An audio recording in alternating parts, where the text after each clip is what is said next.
Assalamualaikum warahmatullahi wabarakatuh. Perkenalkan, nama saya Gita Pratiwi, kelas 2A Stikes Harijon Karawang. Di sini saya akan menjelaskan tentang edukasi vaksin COVID-19. Melalui video ini, saya bermaksud memberikan edukasi mengenai vaksin COVID-19 yang saat ini sedang menjadi program utama pemerintah di bidang kesehatan. Sebagai pengenalan, kita menjelaskan sedikit tentang mekanisme kerja virus.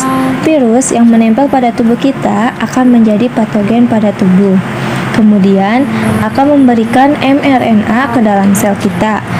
mRNA di dalam sel akan meminta sel untuk menggandakannya sehingga terbentuk mRNA yang banyak di dalam sel.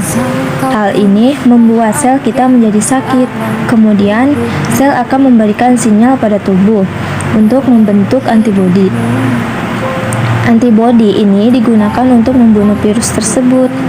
Proses ini membutuhkan waktu, sehingga jika sistem imun kita tidak maksimal, maka kita akan memiliki gejala paparan virus. Pada paparan virus COVID-19 ini, gejala yang timbul merupakan gejala COVID-19. Dan mencegah terjadinya paparan virus, maka salah satu cara yang paling efektif adalah pemberian vaksin. Maka dari itu, jangan takut dan ayo daftarkan diri Anda untuk vaksin. Istilah vaksin juga ialah termasuk produk biologis yang apabila diberikan kepada seseorang akan menimbulkan kekebalan spesifik secara aktif terhadap penyakit infeksi. Ada juga manfaat vaksin di antara lainnya. Yang pertama, untuk menurunkan resiko munculnya gejala yang tidak diinginkan. Yang kedua, pembentukan herd immunity, yaitu terbentuknya imunitas tubuh secara alamiah. Yang ketiga, dari aspek sosial ekonomi dan membantu masyarakat lebih produktif. Berikut merupakan konsep herd immunity. Yang pertama, ketika masyarakat tidak divaksin dalam kondisi sehat, terpapar dengan yang sakit, maka masyarakat yang sakit akan bertambah. Yang kedua, ketika sebagian kecil masyarakat sudah divaksin dan terpapar dengan orang yang sakit, maka masyarakat yang sehat hanya sebagian kecil saja, yaitu masyarakat yang sudah divaksin. Dan yang ketiga, pada sebagian besar masyarakat sudah divaksin, jika terdapat paparan, maka sebagian besar masyarakat bisa tetap sehat karena sudah terbentuk imunitas alamiah atau disebut herd immunity. Berikut ada jenis-jenis vaksin. Yang pertama, vaksin generasi pertama, yaitu mengandung mikroorganisme hidup yang telah dilemahkan. Yang kedua, vaksin generasi kedua, yaitu mengandung mikroorganisme yang telah dimatikan.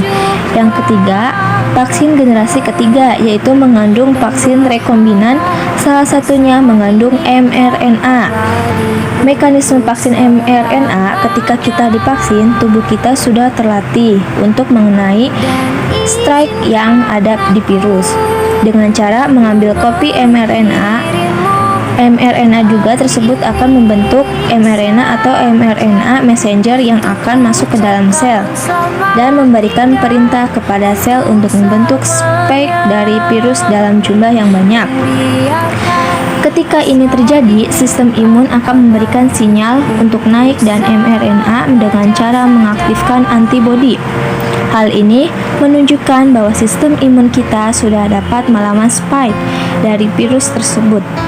Suatu ketika, jika virus datang kembali untuk menginfeksi sel B atau sel memori dari dalam tubuh kita, sudah dapat langsung memproduksi antibodi dan segera untuk mencegah virus tersebut menyebar di dalam tubuh. Ada efek samping yang timbul. Yang pertama, nafsu makan meningkat. Yang kedua, mengantuk. Yang ketiga, nyeri. Yang keempat, demam. Dan terakhir, pencegahan COVID-19. Yang pertama, mencuci tangan dengan sabun dan air yang mengalir. Yang kedua, tutup hidung atau mulut dengan bahu atau tisu ketika batuk dan bersin. Yang ketiga, gunakan masker ketika keluar rumah. Yang keempat, menggunakan hand sanitizer ketika di mana kalian berada. Yang kelima, menjaga jarak. Yang keenam, cegah pencegahan COVID dengan tetap di rumah. Yang ketujuh, jangan menyentuh sekitar wajah. Dan